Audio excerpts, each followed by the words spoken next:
Hey guys, did you know if you are going to watch live TV in the UK, you actually have to pay for a license?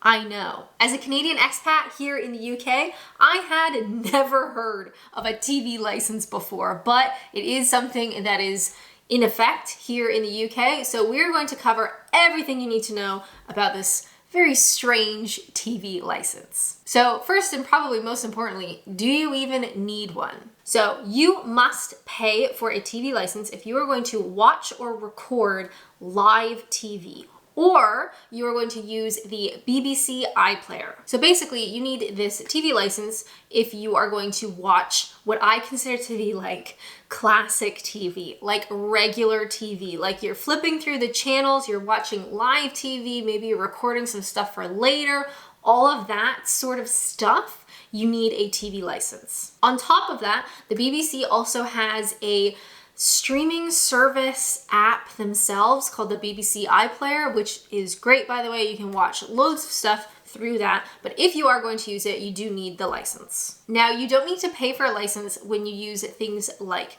Netflix, so like streaming services like Disney Plus, Netflix, Amazon Prime, YouTube, watching videos on YouTube. That does not count as needing a license. Same for watching any DVDs or little clips on websites, that does not count. So in my mind, the best way to think of it is if you were going to watch classic TV where you're flipping through the channels in the UK, you do need to pay for a license. Now, how much does a UK TV license cost? Well, currently you pay for a year and it is £159.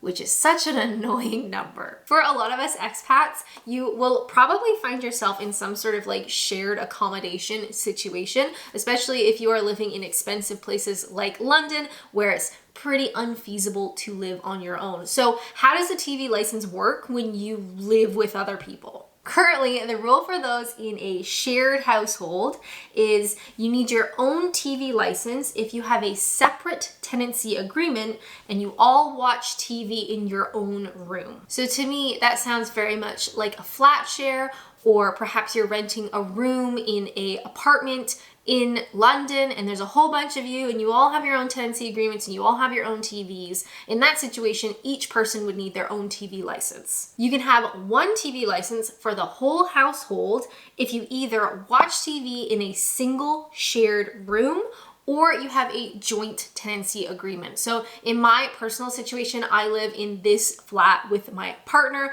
We have a joint tenancy agreement. We also watch TV together in the living room, so we only have one license. What about students? So if you are living in a university accommodation, you are going to need a TV license for yourself. Shared rooms within the university should have their own TV license, but if you are in your own room with your own TV watching live TV, you will need a license. Now, how do you buy a TV license? Thankfully, this is done online. It's very simple. The link is in the description. You just need to follow the prompts and pay for the license and you're good to go. I'll also put links in the description if you move house. So if you move, you need to change the address on your license, or if you decide that you want to cancel your license, all the links will be in the description. Now, what happens in terms of fines or penalties if you watch TV without a TV license? Now, I've never heard of anyone actually prosecuted. However, you can get fined. Currently, the rule states you can be fined up to £1,000 British if you are caught watching live TV without a license or using BBC iPlayer without a license. I don't know anyone where that has happened, but that is the law. One thing I'll also say that was a very surprising experience as an expat here in the UK is you sometimes will receive a very scary letter in the mail about basically along the lines of, we know you're watching TV and you don't have a license. Now, these letters are quite common. Sometimes it happens when you move into a new property or you're moving out, like there's a switch over in the tenancy or whatever, and sometimes you will get these letters. Do not panic. I've received many of them. If you have a TV license and you are watching TV, you're good to go. If you are watching TV without a TV license, please do pay for the license so you don't get in trouble. These particular letters are not necessarily directed at you as a person. I don't believe there are actually named people on them, but they are really scary when you get them. But if you do receive one of these letters and you are not watching live TV, you are not using BBC iPlayer, you don't have a license, but you don't need one, do not panic. You're doing okay. If you have any questions on whether you need a license or not, there's loads of information online. And again, I'll put links in the description.